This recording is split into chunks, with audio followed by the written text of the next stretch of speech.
서울 교회 안개가 옅게 깔린 아침이었습니다. 넓은 정원에는 이슬이 내려앉았고 그 위로 새들의 울음소리가 희미하게 섞였습니다. 회색 한옥풍 저택 해운제의 문이 천천히 열리며 낯선 남자가 걸어 들어왔습니다. 그는 고개를 숙이며 정원 구석구석을 바라보았습니다. 윤태성, 오늘 처음으로 이곳에 발을 들인 정원사였습니다. 낡은 작업복에 묻은 흙자국이 그가 삶의 무게를 안고 살아온 사람임을 보여주었습니다. 그 순간 저택 안쪽에서 단정한 노년의 남자가 걸어 나왔습니다. 한도혁 회장이었습니다. 그의 걸음은 느렸지만 눈빛만큼은 매섭게 빛나고 있었습니다. 도혁은 조용히 태성을 훑어보며 짧게 말했습니다. 당신이 새로 온 사람인가요? 태성은 허리를 숙였습니다. 예, 정원사 윤태성입니다. 앞으로 잘 부탁드립니다. 도혁은 고개를 끄덕이며 시선을 돌렸습니다. 이 집 정원은 내 손길이 많이 닿은 곳이오. 괜히 뽑거나 옮기지 말아요. 그대로 두면 됩니다. 그 말에는 무심한 듯하지만 묘한 경계심이 배어 있었습니다. 태성은 고개를 숙인 채 조용히 정원 한켠으로 향했습니다. 그의 손끝이 가지를 다듬을 때마다 흙냄새가 피어올랐습니다. 그러나 일소는 잠시 멈추곤 했습니다. 저택의 창문 너머 피아노가 보였기 때문이었습니다.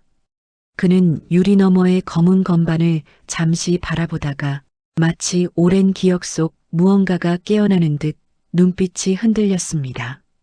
이 집에는 단순히 일을 위해 온 게 아니었습니다. 그의 마음속엔 오래된 그림자 하나가 자리하고 있었죠. 점심 무렵 도혁은 거실에서 차를 마시며 정원을 내다보았습니다. 그의 시선이 유리창을 스치자 태성이 고개를 숙이고 땀을 닦는 모습이 보였습니다. 잠시 후 도혁의 눈썹이 미세하게 꿈틀거렸습니다. 그 남자의 걸음걸이가 어딘가 익숙했습니다. 마치 오래전 자신이 잊고 싶었던 사람을 닮은 듯 했습니다. 그는 찻잔을 내려놓으며 혼잣말을 했습니다. 이상하군, 저 눈빛 어디서 봤더라. 한편 태성은 점심시간이 지나자 저택 내부의 정비를 도왔습니다. 거실 한쪽 먼지가 쌓인 피아노를 닦던 그의 손이 잠시 멈췄습니다.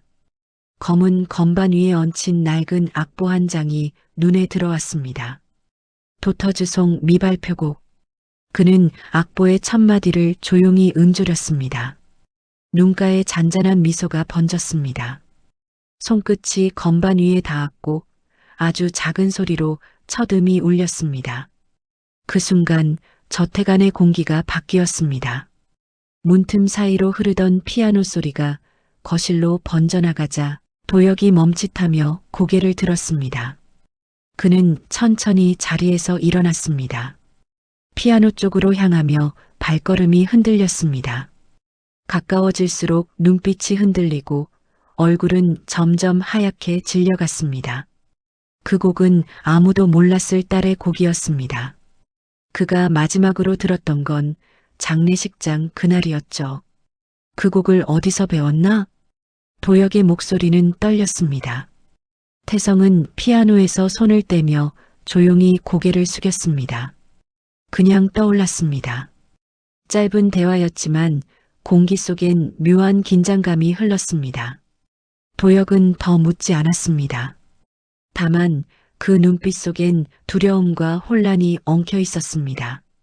그리고 태성의 표정엔 어딘가 알 수 없는 의도가 비쳤습니다. 정원과 저택, 그리고 그 피아노. 모든 게 그의 계획 안에 있었던 것처럼 말이죠. 비가 내리던 오후였습니다. 하늘은 낮게 깔리고 회색빛이 저택 전체를 덮었습니다. 해운제 안은 고요했지만 창문마다 빗방울이 쏟아져 내리며 잔잔한 소리를 냈습니다. 한도혁은 오래된 서재 안에서 낡은 서류들을 정리하다가 손을 멈췄습니다. 창밖에서 들려오는 낮은 피아노 음이 귓가를 스쳤기 때문입니다. 그 음색은 차가우면서도 따뜻했고 어딘가 가슴을 파고드는 슬픔이 깃들어 있었습니다. 그는 잠시 숨을 멈춘 채 귀를 기울였습니다. 설마. 그의 손이 미세하게 떨렸습니다. 발걸음을 옮겨 피아노가 있는 응접실로 향했습니다. 거실 문이 천천히 열렸습니다. 윤태성이 피아노 앞에 앉아 있었습니다. 두 손은 건반 위에서 물 흐르듯 움직였고 눈은 감긴 채였습니다. 도혁은 그 자리에 얼어붙었습니다. 그 곡은 단 한 사람만이 칠 수 있던 선율이었습니다. 30년 전 세상을 떠난 딸이 생전에 작곡했던 미완성곡. 그는 목구멍이 메이며 낮게 중얼거렸습니다. 그 곡을 어디서 배웠나? 태성은 천천히 고개를 돌렸습니다. 그리고 잠시 침묵한 뒤 짧게 답했습니다. 그냥 떠올랐습니다. 손이 저절로 움직였어요. 그의 눈빛은 차분했지만 깊은 무언가를 숨기고 있었습니다. 도혁은 말없이 피아노 옆에 다가갔습니다. 피아노 뚜껑에 손을 얹자 먼지가 손끝에 묻었습니다. 이건 세상에 없는 곡이요. 내 딸만 알았던 곡이지. 그의 목소리엔 분노보다 혼란이 묻어 있었습니다. 태성은 시선을 내리지도 피하지도 않았습니다. 그의 침착함이 오히려 불길하게 느껴졌습니다. 그럴 리가 없을 텐데요. 이 곡은 오래된 악보장에서 찾았습니다. 도혁의 눈빛이 날카로워졌습니다. 그 악보를 본 적이 있다고? 예, 하지만 이름이 없었습니다.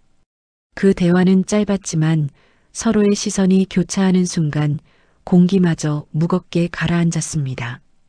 이때 계단 위에서 서유진이 그 장면을 지켜보고 있었습니다. 그녀는 피아노 선율에 매료되어 발걸음을 멈췄습니다.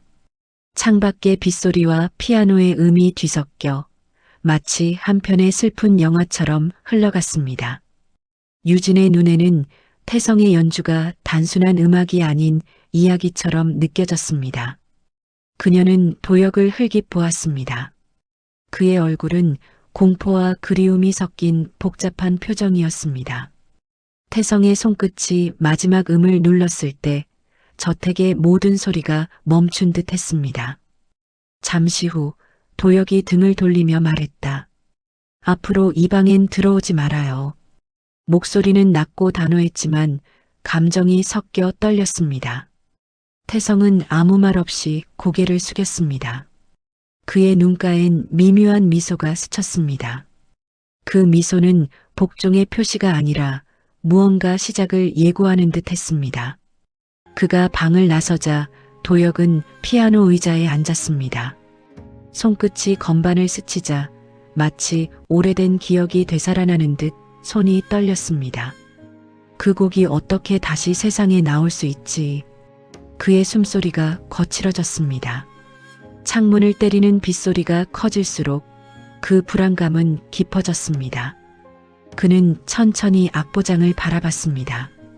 아무리 찾아도 그 곡의 악보는 없었습니다. 그 순간 한 가지 생각이 떠올랐습니다. 그 남자, 태성 그는 도대체 누구인가? 도혁은 창가에 서서 어두운 정원을 내려다보았습니다. 빗속에서도 태성은 묵묵히 나무를 손질하고 있었습니다. 비에 젖은 그의 뒷모습이 어딘가 슬펐습니다. 그리고 이상하게도 그 모습에서 도혁은 오래전에 떠난 어떤 사람의 그림자를 떠올렸습니다. 그는 조용히 중얼거렸습니다. 저 남자 나를 벌하러 온 건가? 새벽의 공기가 차가웠습니다. 회색 하늘 아래 해운제의 정원에는 이슬이 내려앉아 있었습니다. 서유진은 유리문 앞에서 조용히 커피를 마시고 있었습니다. 그녀의 시선은 정원 끝 피아노가 놓인 응접실 창문을 향해 있었습니다. 며칠 전부터 매일 저 시간 그 방에서는 잔잔한 선율이 흘러나왔습니다. 그 소리를 들을 때마다 그녀의 가슴이 묘하게 조여왔습니다. 남편 한지우는 여느 때처럼 출근 준비를 하며 서류를 챙겼습니다.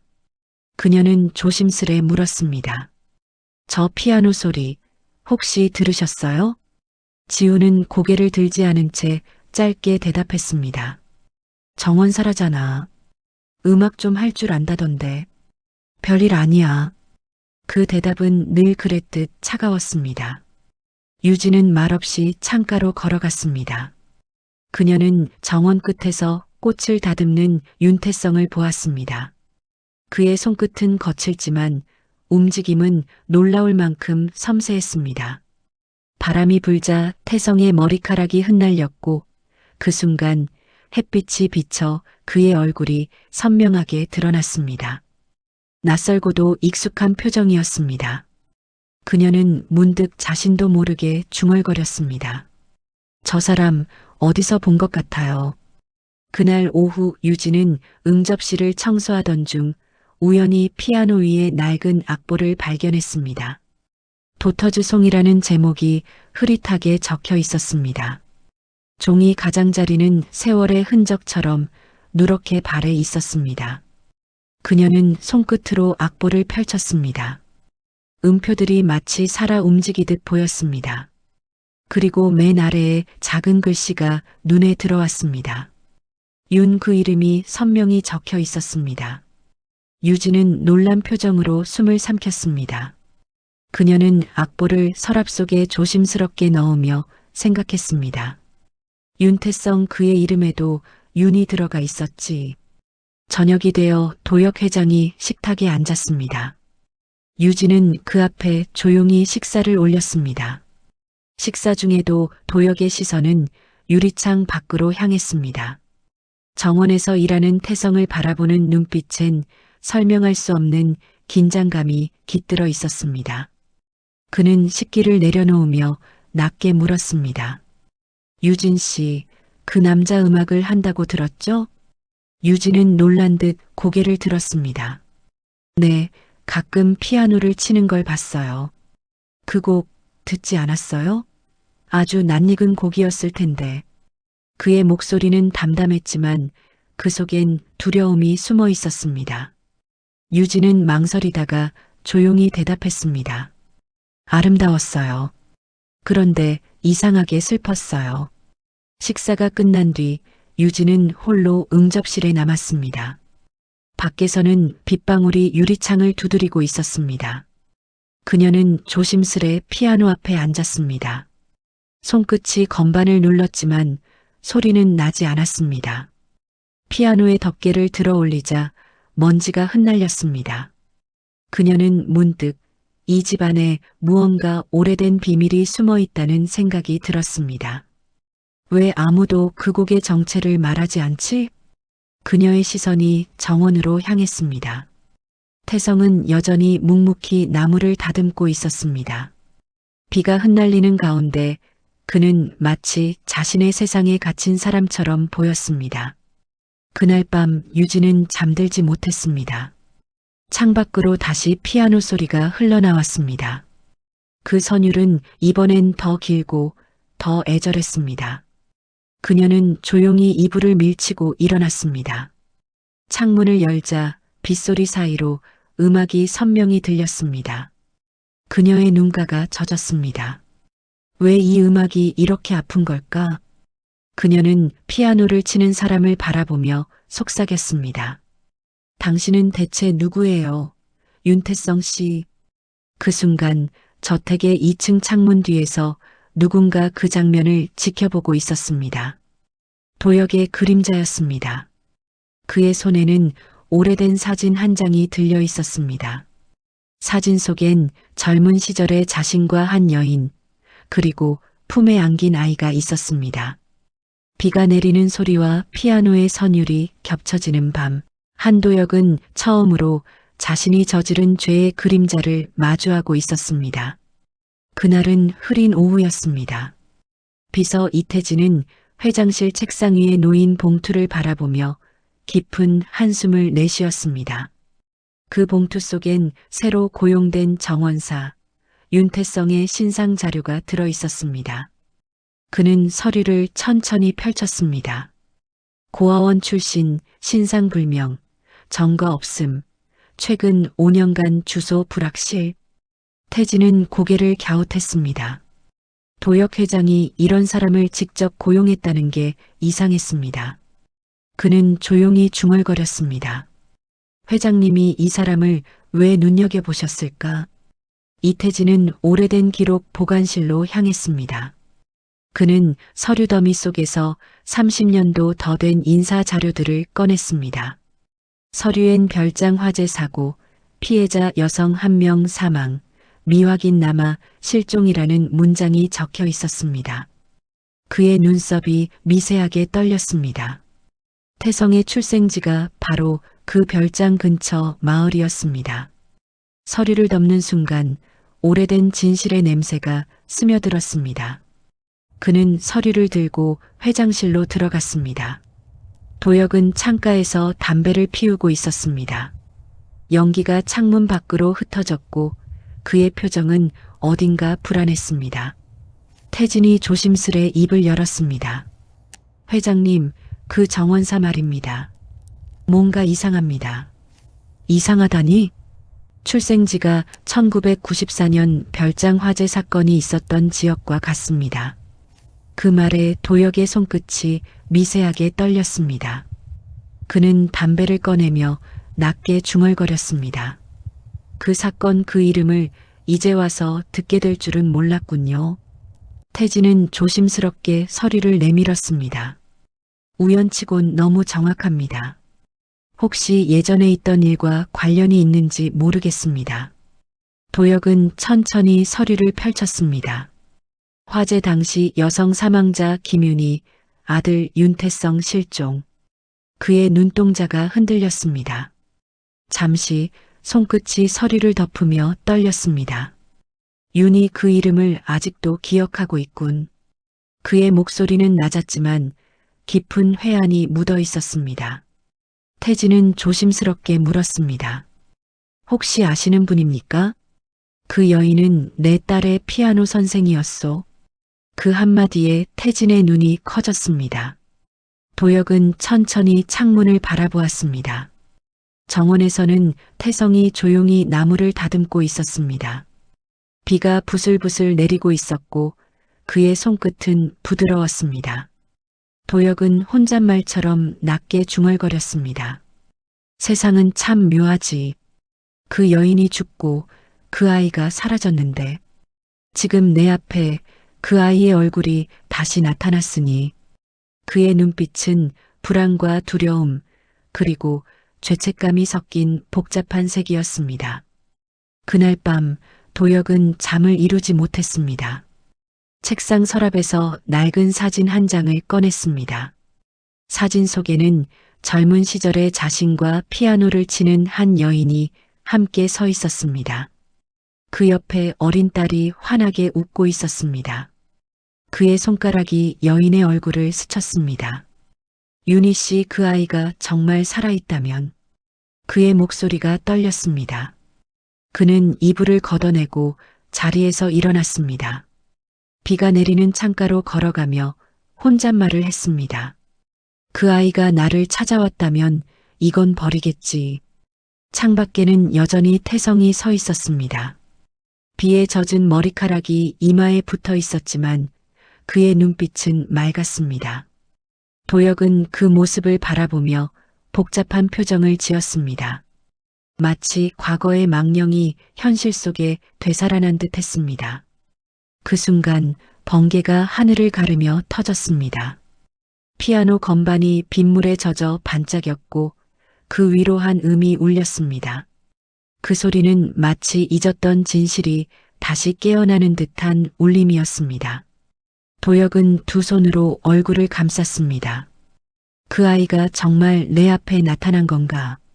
그의 속삭임은 어둠 속으로 스며들었고 해운제는 다시 고요 속에 잠겼습니다. 아침 햇살이 유리창을 비쳤습니다. 정원은 평소처럼 고요했지만 윤태성의 마음은 불안하게 흔들렸습니다. 그는 거실의 피아노 앞에 앉아 천천히 뚜껑을 열었습니다. 손끝이 먼지를 쓸어내리자 안쪽 깊숙이 종이 한 장이 삐져나와 있었습니다. 그는 조심스레 그것을 꺼냈습니다. 누렇게 바랜 봉투, 가장자리가 뜯겨 있었고 오래전 누군가 숨겨둔 흔적이었습니다. 그의 손이 봉투를 열자 낡은 악보 한 장과 짧은 메모가 함께 나왔습니다. 그 여인은 죽었다. 다시는 그 이름을 입에 올리지 말라.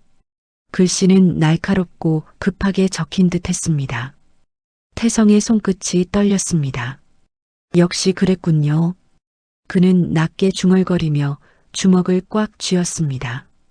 눈가에 어린 분노가 천천히 피어올랐습니다. 그 메모 아래엔 한 장의 악보가 더 있었습니다.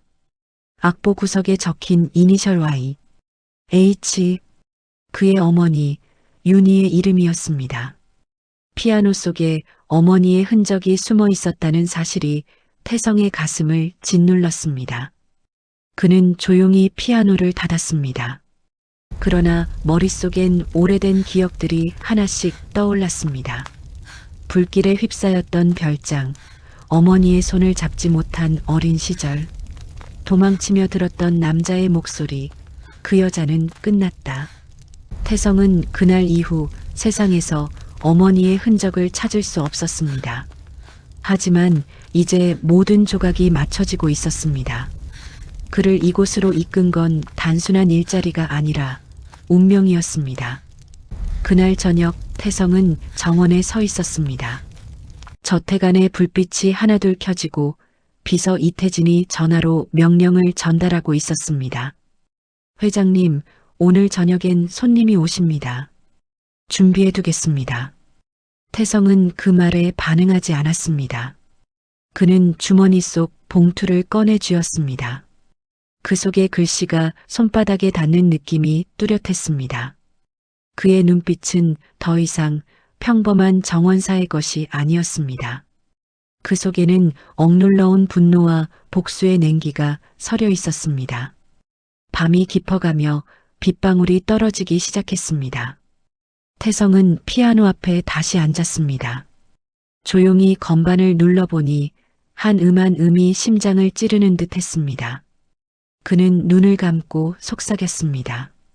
이건 어머니의 곡이에요. 이제 세상에 들려드릴 차례죠. 건반 위로 떨어진 빗물이 반짝이며 흘러내렸습니다. 음악은 점점 강해졌고 그 안에는 절망과 슬픔, 그리고 결의가 섞여 있었습니다. 거실 2층 난간에서 서유진이 그 연주를 지켜보고 있었습니다. 그녀는 피아노 앞의 남자가 단순한 노동자가 아님을 느꼈습니다. 그 선율에는 이야기가 있었고 고통이 있었습니다. 그녀는 속으로 중얼거렸습니다. 저건 사랑이 아니라 절규야. 그녀의 손끝이 떨렸습니다. 음악이 끝났을 때 정적이 저택을 감쌌습니다. 그 순간 도역 회장이 복도로 나와 아래를 내려다봤습니다. 눈빛이 어딘가 싸늘했습니다. 이제야 확신이 드는군. 그는 낮게 중얼거리며 방으로 들어갔습니다. 태성은 마지막 음을 누르고 천천히 눈을 떴습니다. 그의 얼굴엔 고요한 미소가 번졌습니다. 이제 시작입니다, 아버지. 그는 자신도 모르게 그 단어를 입에 올렸습니다. 그리고 멀리서 천둥이 울렸습니다. 피아노 위에 놓인 낡은 봉투가 바람에 흩날리며 조용히 바닥으로 떨어졌습니다. 봉투 안의 글씨가 다시 한번 드러났습니다. 그 여인은 죽었다. 하지만 태성의 눈빛은 그 문장을 부정하듯 타올랐습니다. 아니요, 어머니는 아직 여기 있습니다. 저녁 무렵 해운제는 특별한 손님들로 북적였습니다. 한도역 회장의 생신을 맞아 가족과 측근들이 모인 자리였습니다. 넓은 응접실 중앙에는 커다란 샹들리에가 빛을 뿜었고 하인들은 분주히 와인을 따르고 있었습니다. 서유진은 긴장된 얼굴로 음악 준비를 확인하고 있었습니다. 그녀는 며칠 전 직접 녹음한 윤태성의 연주를 도역의 생일 축하 공연으로 준비했습니다. 이 곡이 회장님 마음을 조금이라도 녹여주길. 그녀는 스스로에게 그렇게 속삭였습니다. 하지만 태성은 이미 모든 걸 알고 있었습니다. 그는 미소를 지으며 피아노 앞에 앉았습니다. 객석에는 한지훈과 도혁 그리고 몇몇 고위 인사들이 앉아 있었습니다. 도혁은 무표정하게 와인을 들었다가 내려놓았습니다. 그의 눈길은 어딘가 멀리 어두운 구석에 앉은 태성을 향하고 있었습니다. 태성이 피아노 덮개를 열자 조용한 긴장감이 방 안을 감쌌습니다. 유진이 무대 뒤에서 숨을 죽이며 바라보았습니다. 첫 음이 울린 순간 공기가 바뀌었습니다. 부드럽고도 슬픈 선율이 천천히 흐르며 사람들의 시선을 붙잡았습니다. 누군가 속삭였습니다. 이 곡 어디서 들어본 것 같은데. 그러나 도혁의 표정은 굳어졌습니다. 그는 서서히 손을 떨기 시작했습니다. 그 곡은 목소리가 거의 들리지 않을 만큼 작았습니다. 태성의 손가락이 건반 위를 미끄러질 때마다 도혁의 숨이 거칠어졌습니다. 마치 과거의 기억이 현실로 되살아나는 듯 했습니다. 그 곡은 그의 딸이 세상을 떠나기 전 마지막으로 쳤던 미완성곡이었습니다. 그녀가 남긴 음 하나하나가 그를 향한 마지막 메시지였죠. 그는 두 손으로 머리를 감싸며 중얼거렸습니다. 그만 치게. 그러나 태성은 멈추지 않았습니다. 그의 연주는 점점 격렬해졌습니다. 음악이 절정으로 오를수록 방 안의 공기는 무겁게 눌렸습니다. 사람들은 숨조차 쉬지 못한 채 그를 바라보았습니다. 마지막 음이 울렸을 때 정적이 흘렀습니다. 도혁은 의자에서 일어나려다 비틀거렸습니다. 손이 떨리며 심장이 요동쳤습니다. 지훈이 급히 달려와 부축했습니다. 아버지, 괜찮으세요? 도혁은 말을 잇지 못한 채 바닥에 쓰러졌습니다. 피아노 앞에 태성은 여전히 움직이지 않았습니다. 그의 눈빛은 차가웠습니다. 유진이 놀라 달려왔습니다. 태성 씨, 뭐 하는 거예요? 그는 천천히 대답했습니다. 이건 회장님께 드리는 선물입니다. 그분이 잊어버린 진짜 생일 선물. 의료진이 급히 달려왔지만 도혁은 이미 의식을 잃고 있었습니다. 심장 박동기가 삑삑 울리며 방 안을 뒤덮었습니다. 지우는 분노에 차 태성을 밀쳤습니다. 당신이 뭘 한 거야? 아버지를 죽이려 한 거냐? 태성은 흔들리지 않았습니다. 그의 시선은 피아노 위에 놓인 악보로 향했습니다. 그 곡의 제목, 도터즈송. 그가 낮게 중얼거렸습니다. 그분의 딸이 이 노래를 완성하길 바랐어요. 이제 그 소원이 이루어졌을 뿐입니다. 그의 목소리는 차분했지만 묘한 슬픔이 섞여 있었습니다. 구급대가 도혁을 들것에 실어 나가자 유진은 그 자리에 주저앉았습니다. 그녀의 눈에는 혼란과 두려움 그리고 설명할 수 없는 연민이 동시에 번졌습니다. 피아노 옆에 남겨진 태성은 천천히 자리에서 일어나 창밖을 바라보았습니다. 창문 너머에는 폭우가 내리고 있었습니다. 그는 한참 동안 그 비를 바라보다가 조용히 말했다. 이제 첫 장은 끝났군요. 그의 얼굴에 번개가 스치며 미묘한 그림자를 드리웠습니다. 그 순간 해운제의 모든 조명이 꺼졌습니다. 어둠 속에서 마지막으로 피아노 건반 하나가 울렸습니다. 그 음은 마치 복수의 서곡처럼 길게 여운을 남겼습니다. 밤새 병원에서 돌아온 해운제는 불 꺼진 저택처럼 차갑고 무거웠습니다. 비가 그치자 정원에선 젖은 흙냄새가 퍼졌습니다. 윤태성은 작업복을 벗지 않은 채 피아노 앞에 앉아 있었습니다. 건반 위에 손을 올려놓았지만 아무 소리도 내지 않았습니다. 그의 머릿속엔 도혁이 쓰러지던 순간이 반복되었습니다. 그게 복수인가 아니면 경고였나? 스스로도 답을 내리지 못한 채 눈을 감았습니다. 그때 문이 쾅 열리며 한지훈이 들어왔습니다. 그의 얼굴은 분노로 상기되어 있었습니다. 당신 지금 뭐 한 줄 알아? 아버지께 무슨 짓을 한 거야? 태성은 천천히 고개를 들었습니다. 눈빛엔 두려움도 죄책감도 없었습니다. 전 단지 회장님께 잊은 기억을 돌려드린 겁니다. 기억? 사람을 죽일 뻔해놓고 그게 기억이야?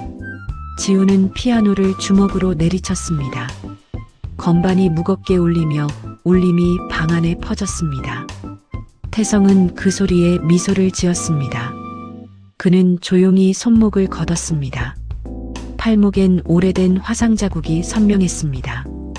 이 상처 회장님도 아실 겁니다.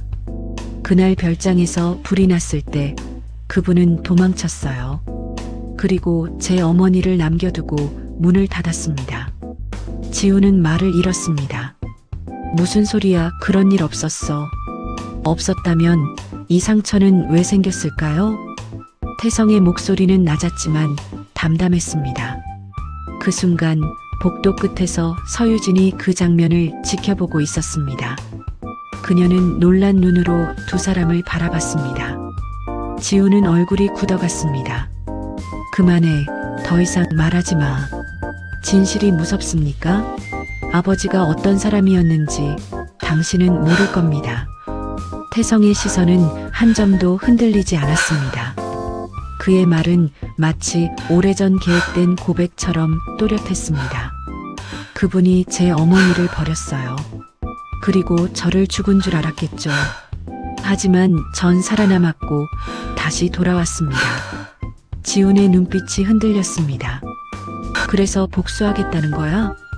복수가 아니라 회장의 양심을 깨우려는 겁니다. 그게 무슨 말도 안 되는 변명이야. 지우는 태성의 멱살을 잡았습니다. 두 사람의 숨소리가 거칠게 얽혔습니다. 유진이 급히 달려와 그들 사이를 가로섰습니다. 지훈 씨, 그만해요. 그녀의 목소리가 떨렸습니다. 지훈은 태성을 밀치고 방을 나갔습니다. 문이 쾅 닫히며 긴장이 터져나갔습니다. 유진은 태성을 바라봤습니다. 그의 눈엔 슬픔과 결의가 뒤섞여 있었습니다. 당신 정말 회장님의 아들이에요? 태성은 고개를 저었습니다. 그분의 피는 제게 없지만 그분의 죄는 제 안에 있습니다. 그 한마디에 유진의 입술이 떨렸습니다. 그녀는 무언가를 더 묻고 싶었지만 말이 나오지 않았습니다. 창밖에서 천둥이 울렸습니다. 그 소리에 피아노 건반이 살짝 흔들렸습니다. 태성은 창밖을 바라보며 조용히 속삭였습니다. 이제 모든 게 드러날 겁니다. 회장님은 끝까지 숨길 수 없을 테니까요. 그 순간 복도 끝에서 무언가 번쩍였습니다. 비서 이태진이 휴대폰으로 그 장면을 촬영하고 있었습니다. 그는 화면 속 태성을 바라보며 낮게 중얼거렸습니다. 이건 회장님이 보셔야겠군. 그러나 그가 돌아선 순간 태성이 이미 그를 응시하고 있었습니다. 짧은 정적이 흐르고 두 사람의 시선이 교차했습니다. 그리고 태성의 입가에 미묘한 미소가 번졌습니다. 이제 진짜 이야기가 시작됐군요. 새벽 공기가 싸늘했습니다. 비는 멎었지만 해운제의 마당엔 아직 물기가 남아 있었습니다. 서유진은 거실 불을 켜지 않은 채 창가에 서 있었습니다. 밤새 잠을 이루지 못했습니다. 머릿속엔 윤태성과 한도혁 그리고 남편 한지훈의 얼굴이 엉켜 있었습니다. 누구의 말이 진짜일까? 그녀는 자신에게 물었지만 답은 나오지 않았습니다. 저태가는 이상할 만큼 고요했습니다. 그 고요함 속에서 그녀는 태성의 말이 떠올랐습니다. 그분의 피는 제게 없지만 죄는 제 안에 있습니다. 그 문장은 계속 귓가를 맴돌았습니다. 이른 아침 뉴스 알림이 울렸습니다. 스마트폰 화면에 속보 자막이 떴습니다. 한도그룹 불륜비밀 자식 의혹 확산 익명의 내부 폭로 영상 등장. 유진의 손에서 휴대폰이 미끄러졌습니다. 설마 그녀는 급히 재생 버튼을 눌렀습니다. 화면 속에는 어젯밤 복도에서의 장면이 그대로 담겨 있었습니다. 윤태성과 지훈의 격한 대화, 그리고 태성의 고백. 그분이 제 어머니를 버렸어요. 그리고 저를 죽은 줄 알았겠죠. 그 말이 전 국민 앞에 송출되고 있었습니다. 유진은 충격으로 입술을 떨었습니다. 한지훈이 급히 방으로 뛰어들어왔습니다. 봤어요? 저 영상 지금 모든 포털에 올라갔어요. 그걸 누가? 지훈은 이를 악물었습니다. 아마 비서 이태진이 한 짓일 겁니다.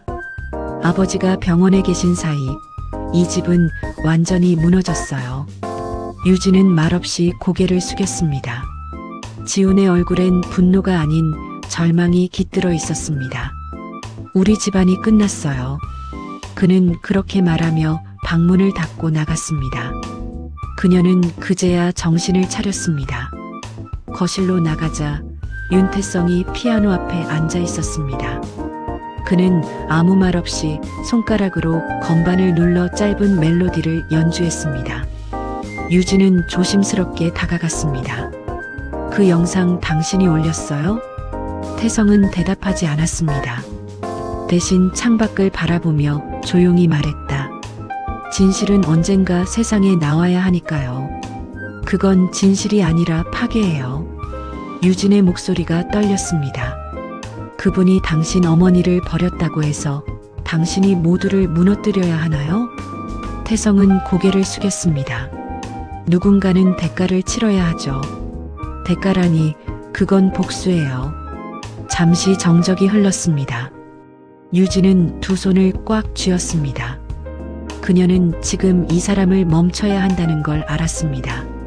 하지만 마음 한편에서는 그가 왜 이곳에 왔는지 이해되는 듯 했습니다. 태성의 손끝이 건반 위에서 멈췄습니다. 서유진 씨, 회장님은 자신이 저지른 죄를 끝까지 숨길 겁니다. 그게 더 큰 비극이 될 거예요. 그래도 그분은 당신의 어머니를 죽이고 싶진 않았을 거예요. 유진의 말에 태성의 눈빛이 흔들렸습니다. 그는 미묘하게 미소 지었습니다. 그 말 믿고 싶군요. 그날 오후 유진은 기자회견장을 찾았습니다. 수십 개의 카메라와 기자들이 몰려 있었습니다. 그녀는 단상 위로 천천히 올라섰습니다. 조명이 그녀의 얼굴을 비췄습니다. 오늘 이 자리에 선 이유는 진실을 바로잡기 위해서입니다. 기자들이 동시에 셔터를 눌렀습니다. 유진의 손이 떨렸지만 눈빛만큼은 단호했습니다. 윤태성 씨는 죄인이 아닙니다. 그는 단지 한 인간의 잘못된 과거를 드러내고자 했을 뿐입니다. 진짜 가해자는 숨고 피해자는 여전히 아픔 속에 있습니다. 순간 장내가 술렁였습니다. 기자들이 앞다퉈 질문을 쏟아냈습니다. 한도 회장은 이 폭로를 인정합니까? 윤태성 씨와 어떤 관계입니까? 유진은 그 모든 질문을 가만히 들었습니다. 그리고 마지막으로 고개를 들어 카메라를 바라봤습니다. 그의 음악이 세상을 바꿉니다. 그게 거짓이든 진실이든 최소한 누군가의 마음은 움직였어요. 그녀의 목소리는 흔들렸지만 단단했습니다. 기자회견이 끝나자 플래시가 번쩍였습니다. 그 빛 속에서 그녀의 눈가에 눈물이 맺혔습니다. 그 시각 윤태성은 텅 빈 저택의 피아노 앞에 앉아 있었습니다. TV 속에서 유진의 기자회견이 흘러나왔습니다. 그는 화면을 바라보며 조용히 미소 지었습니다. 당신은 결국 내 편이 되었군요. 창밖에서 바람이 불었고 커튼이 부드럽게 흔들렸습니다. 그는 마지막으로 한 음을 눌렀습니다. 피아노에서 잔잔한 소리가 울렸습니다. 그 음은 슬픔보다 더 깊은 용서에 가까운 울림이었습니다. 며칠 후 해운제는 여전히 기자들로 둘러싸여 있었습니다. 정원은 카메라 플래시의 번쩍임으로 가득했고 담장 밖에는 사람들의 웅성거림이 끊이지 않았습니다. 윤태성은 저택 안의 작은 응접실에 앉아 있었습니다. 손에 쥔 종이는 한 장의 검찰 통보서였습니다. 유전자 감정 결과 통지서 검은 글씨가 눈에 선명히 박혔습니다. 그는 조용히 종이를 내려놓았습니다.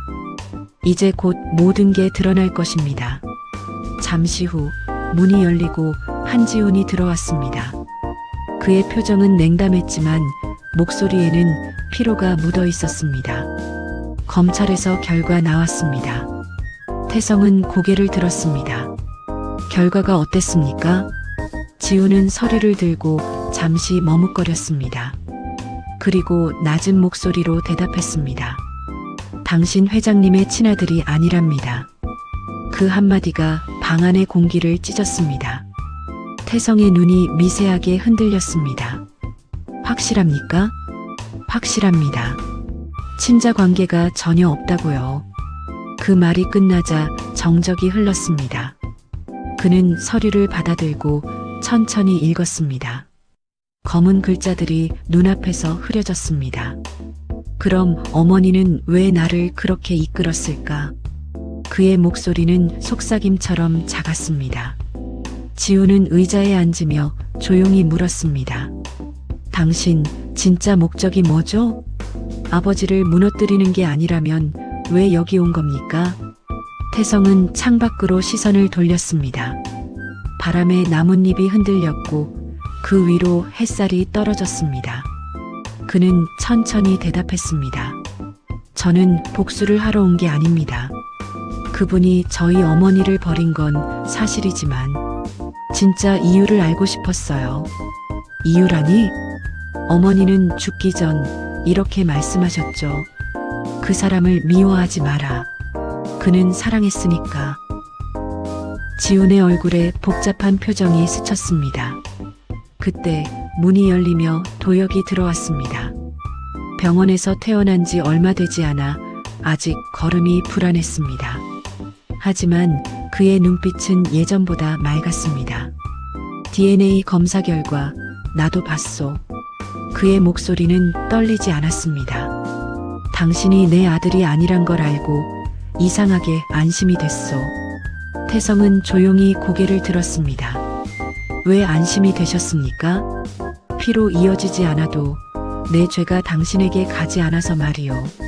그의 말엔 깊은 슬픔이 배어 있었습니다. 도혁은 천천히 태성 앞으로 다가갔습니다. 당신의 어머니 윤희 씨는 나를 용서했소. 나는 그걸 모른 척하며 살았지. 그 여인은 내가 지킬 수 없던 유일한 사람이었소. 태성의 눈에 눈물이 맺혔습니다. 그럼 왜 침묵하셨습니까? 왜 세상이 어머니를 그렇게 만들도록 내버려 두셨죠? 도혁은 고개를 숙였습니다. 겁이 났소. 진실이 세상에 드러나면 내가 쌓아온 모든 것이 무너질까 두려웠소. 그의 목소리가 점점 낮아졌습니다. 잠시 후 도혁은 손에 들고 있던 봉투를 내밀었습니다. 그 안에는 오래된 사진 한 장과 함께 악보 한 장이 들어 있었습니다. 이건 윤희 씨가 남긴 마지막 곡이요. 그녀는 이 곡을 완성하길 바랐소. 하지만 난 그걸 세상에 내놓을 용기가 없었지. 태성은 악보를 조심스레 펼쳤습니다. 음표 하나하나가 어머니의 손끝처럼 느껴졌습니다.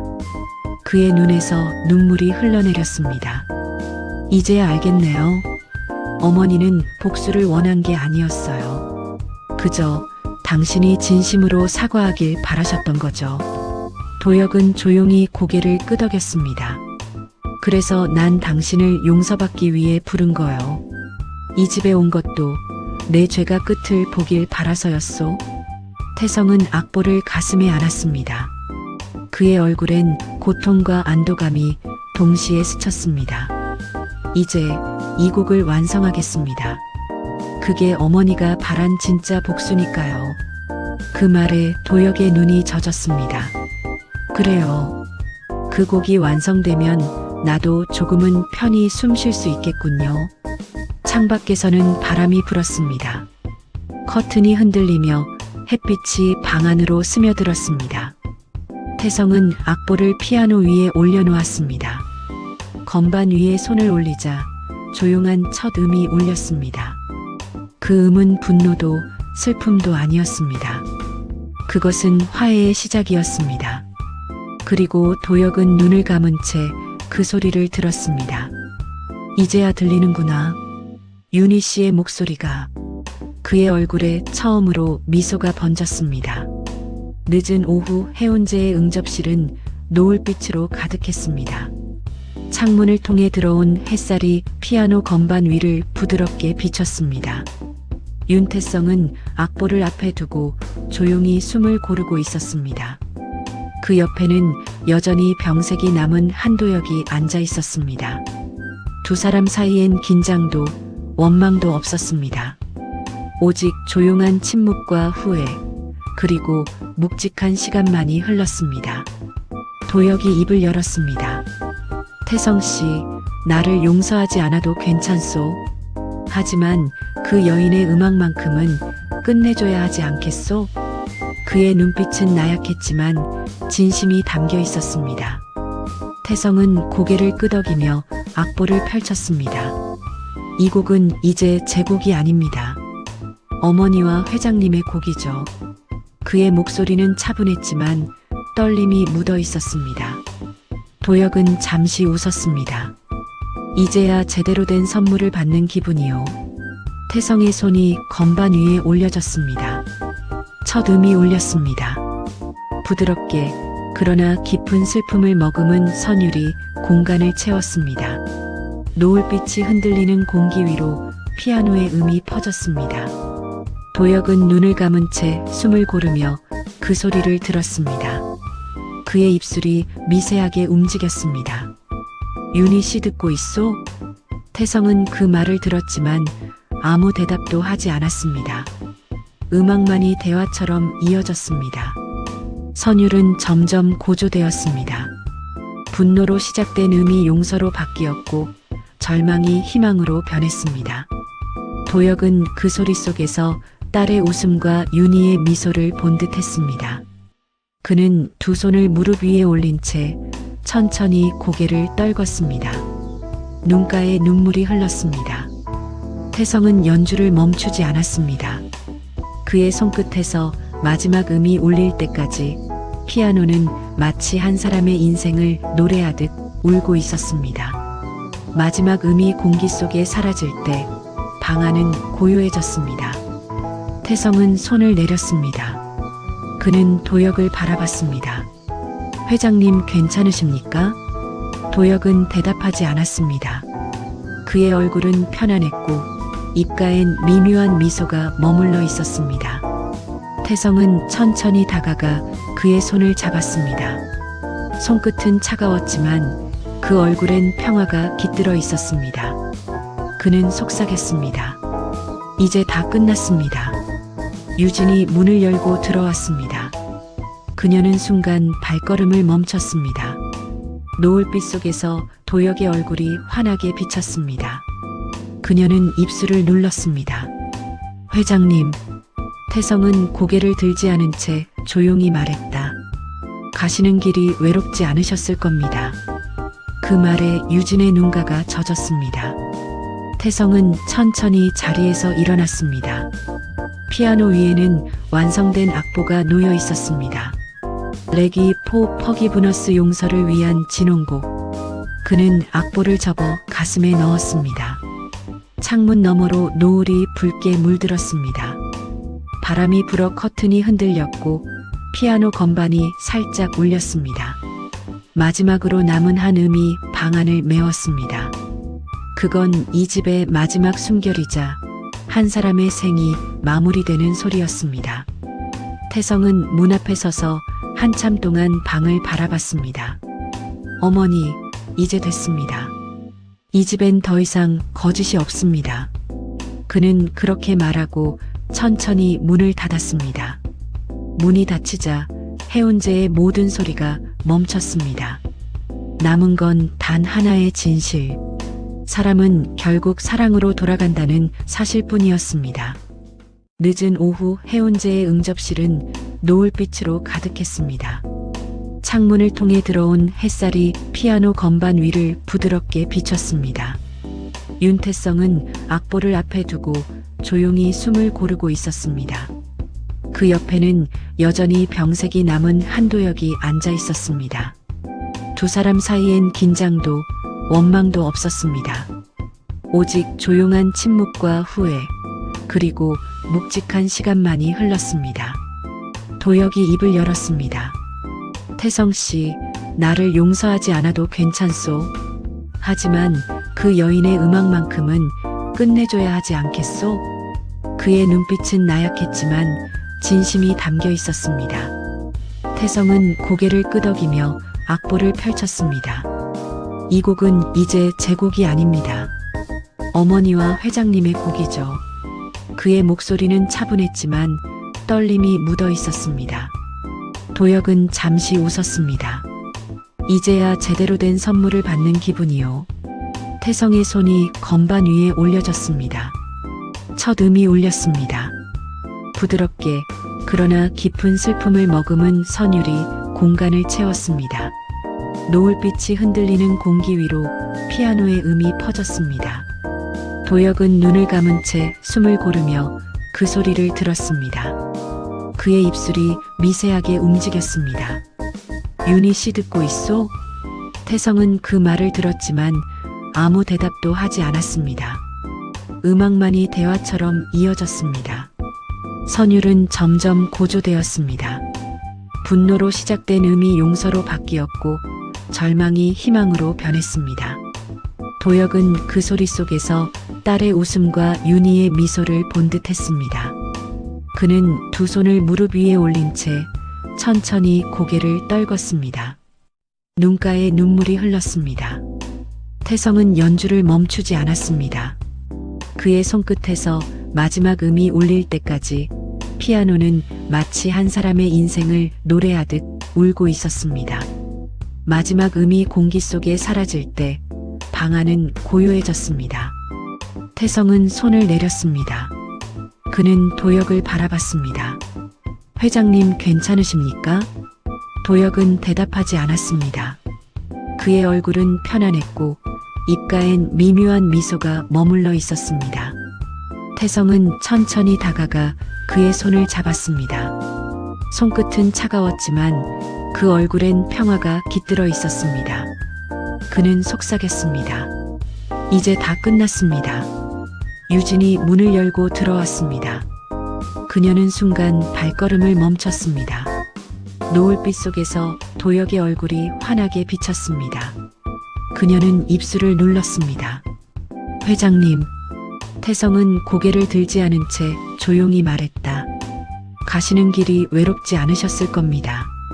그 말에 유진의 눈가가 젖었습니다. 태성은 천천히 자리에서 일어났습니다. 피아노 위에는 완성된 악보가 놓여 있었습니다. 레기 포 퍼기브너스 용서를 위한 진홍곡. 그는 악보를 접어 가슴에 넣었습니다. 창문 너머로 노을이 붉게 물들었습니다. 바람이 불어 커튼이 흔들렸고 피아노 건반이 살짝 울렸습니다. 마지막으로 남은 한 음이 방 안을 메웠습니다. 그건 이 집의 마지막 숨결이자 한 사람의 생이 마무리되는 소리였습니다. 태성은 문 앞에 서서 한참 동안 방을 바라봤습니다. 어머니, 이제 됐습니다. 이 집엔 더 이상 거짓이 없습니다. 그는 그렇게 말하고 천천히 문을 닫았습니다. 문이 닫히자 해운제의 모든 소리가 멈췄습니다. 남은 건 단 하나의 진실. 사람은 결국 사랑으로 돌아간다는 사실뿐이었습니다. 봄이 찾아왔습니다. 한동안 비어있던 해운제 정원에는 다시 푸른 잎이 돋아났습니다. 새로 심은 묘목들이 가지를 뻗고 바람이 스쳐 지나갈 때마다 잎사귀가 속삭이는 듯한 소리를 냈습니다. 윤태성이 떠난 지 몇 달이 흘렀지만 그의 손길은 여전히 정원 곳곳에 남아 있었습니다. 누군가 돌보지 않아도 나무들은 곱게 자랐고 흙냄새는 여전히 따뜻했습니다. 그날 한 장의 우편물이 해운제로 배달되었습니다. 보낸 이는 윤태성, 받는 이는 서유진. 유진은 봉투를 조심스레 열었습니다. 안에는 짧은 편지와 함께 한 장의 악보가 들어 있었습니다. 이 곡의 이름은 봄의 집입니다. 언젠가 이 정원에도 다시 꽃이 필 날이 오겠죠. 그때 이 곡을 대신 연주해 주세요. 저는 더 이상 복수의 음악이 아니라 삶의 음악을 만들고 싶습니다. 감사했습니다. 유진은 눈을 감은 채 종이를 가슴에 안았습니다. 그리고 천천히 피아노 앞으로 걸어갔습니다. 이제 먼지 대신 햇살이 덮인 피아노, 그 위에 새 악보를 올리고 그녀는 자리에 앉았습니다. 손끝이 건반에 닿는 순간 집 안가득 부드러운 음이 흘러나왔습니다. 그 선율은 태성의 음악이었고 도혁의 기억이었으며 윤희의 사랑이 담긴 곡이었습니다. 창밖으로 바람이 불었습니다. 피아노의 울림이 창문을 넘어 정원으로 번졌습니다. 나무 사이를 지나 새싹 위에 떨어지고 작은 꽃잎이 흩날렸습니다. 마치 해운제가 다시 숨을 쉬는 듯 했습니다.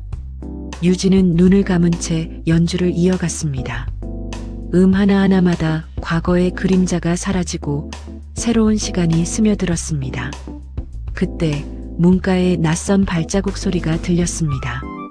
정원 관리인으로 새로운 노인이 문 앞에 서 있었습니다. 그는 조용히 유진의 연주를 들었습니다.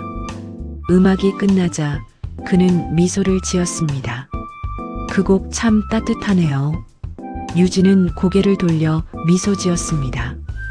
정원사님, 오늘은 바람이 참 좋죠. 노인은 천천히 고개를 끄덕였습니다. 그의 얼굴 어딘가엔 윤태성과 닮은 선이 묻어 있었습니다. 유진은 다시 피아노에 손을 얹었습니다. 이번엔 더 부드럽고 더 밝은 음이 울렸습니다. 피아노 덮개 위에는 태성이 남기고 간 사진 한 장이 놓여 있었습니다. 정원에서 웃고 있는 그의 모습이었습니다. 그녀는 그 사진을 바라보며 조용히 속삭였습니다. 당신의 음악은 여전히 여기 있어요. 햇살이 피아노 건반 위에 부서지고 그 빛이 유진의 손끝을 감쌌습니다. 정원에서 불어온 바람이 커튼을 스쳤습니다. 그 순간 피아노에서 마지막 음이 길게 울렸습니다. 그 음은 마치 누군가의 미소 같았습니다. 그날 해운제의 하늘은 유난히 맑았습니다. 창밖에서는 새 한 마리가 날아올랐고 그 날갯짓 소리가 음악의 마지막 박자를 완성했습니다. 그리고 유진은 미소 지으며 건반 위에 손을 멈췄습니다. 그녀의 눈앞에는 한 문장이 아른거렸습니다. 음악은 용서를 닮았다. 그 말처럼 해운제는 이제 더 이상 슬픔의 집이 아니었습니다. 누군가의 기억 속에서 그 피아노는 다시 삶의 소리를 내고 있었습니다. 몇 해가 흘렀습니다. 도심의 대형 콘서트홀 앞 사람들의 발길이 줄지 않았습니다. 오늘은 특별한 공연이 열리는 날이었습니다. 공연 제목 윤태성 추모 연주의 용서를 위한 진홍곡. 포스터 속 태성의 사진은 환하게 웃고 있었고 그 아래엔 작은 문장이 적혀 있었습니다. 음악은 사람을 살린다. 객석은 이미 만석이었습니다. 서유진은 검은색 드레스를 입고 조용히 자리에 앉았습니다. 그녀의 옆자리에는 나이가 든 한지훈이 앉아 있었습니다. 그는 머리가 희끗해졌지만 눈빛만큼은 여전히 단단했습니다. 두 사람은 서로 말을 하지 않았습니다. 그저 무대 위 커튼이 오르기를 기다리고 있었습니다. 조명이 꺼지고 홀 안이 어둠에 잠겼습니다. 잠시 후 단 한 줄기 빛이 피아노 위로 떨어졌습니다. 무대 위엔 젊은 남성이 앉아 있었습니다. 그는 윤태성의 제자였습니다. 태성에게 음악을 배웠고 그의 곡을 세상에 알리고자 이 무대에 섰습니다. 남자는 깊게 숨을 들이마셨습니다. 그리고 첫 음을 눌렀습니다. 그 음이 울리는 순간 유진은 눈을 감았습니다. 낯익은 선율이 가슴을 파고들었습니다. 레기 포 퍼기브너스 태성이 마지막으로 완성했던 곡. 그 안에는 고통, 후회, 그리고 사랑이 녹아 있었습니다. 피아노는 마치 숨쉬는 생명체처럼 울었고 객석의 모든 사람들은 숨조차 쉬지 못했습니다. 하나하나가 마치 시간의 조각처럼 흩어져 빛났습니다. 지우는 손을 모은 채 무대를 바라보고 있었습니다. 그의 눈가가 젖었습니다. 아버지의 마지막 모습, 윤태성의 눈빛, 그리고 유진의 용기가 겹쳐 보였습니다. 그는 조용히 중얼거렸습니다. 이제야 그 모든 게 음악이 되었군요. 유진은 고개를 끄덕였습니다. 그래요. 결국 음악이 우리를 살렸어요. 연주는 절정에 이르렀습니다. 태성이 남긴 악보의 마지막 한 페이지가 울려 퍼졌습니다. 피아노의 음이 천천히 잦아들자 객석은 깊은 정적에 잠겼습니다. 누구도 박수를 치지 못했습니다. 모두가 그 여운 속에 머물렀습니다. 그리고 몇 초 뒤 무대를 향해 천천히 손뼉이 울리기 시작했습니다. 곧이어 함성처럼 큰 박수가 퍼져나갔습니다. 그 박수는 환호가 아니라 한 사람의 삶에 대한 경의였습니다. 조명이 다시 켜졌습니다. 무대 뒤 스크린에는 태성이 정원에서 웃던 영상이 흘러나왔습니다. 그 뒤엔 흰 자막이 떠올랐습니다. 음악은 용서를 닮았다. 유진은 눈물을 훔치며 일어섰습니다. 그녀는 무대 쪽으로 걸어갔습니다. 관객들의 박수 사이를 지나 피아노 앞에 섰습니다. 그리고 잠시 손을 건반 위에 올렸습니다. 짧은 한 음이 울렸습니다. 그 소리는 마치 잘 지냈어요? 라는 인사 같았습니다. 그녀는 고개를 들어 천천히 미소 지었습니다. 공연이 끝나고 사람들은 조용히 홀을 떠났습니다. 무대 위에는 아직 한 송이 하얀 국화가 놓여 있었습니다. 유진은 그 꽃을 피아노 위에 올려두고 속삭였습니다. 이제 정말 편히 쉬세요. 당신의 음악은 아직 여기에 있으니까요. 홀 안에 불이 하나둘 꺼졌습니다. 피아노 위에 국화가 노을빛에 물들었습니다. 그 순간 마지막 음이 공기 속에 흩어졌습니다. 그건 끝이 아니라 다시 시작되는 한 사람의 멜로디였습니다. 시청해주셔서 감사합니다. 구독과 알림으로 설정해주시고 여러분의 클릭 하나가 제가 영상을 제작하는데 엄청 큰 힘이 됩니다.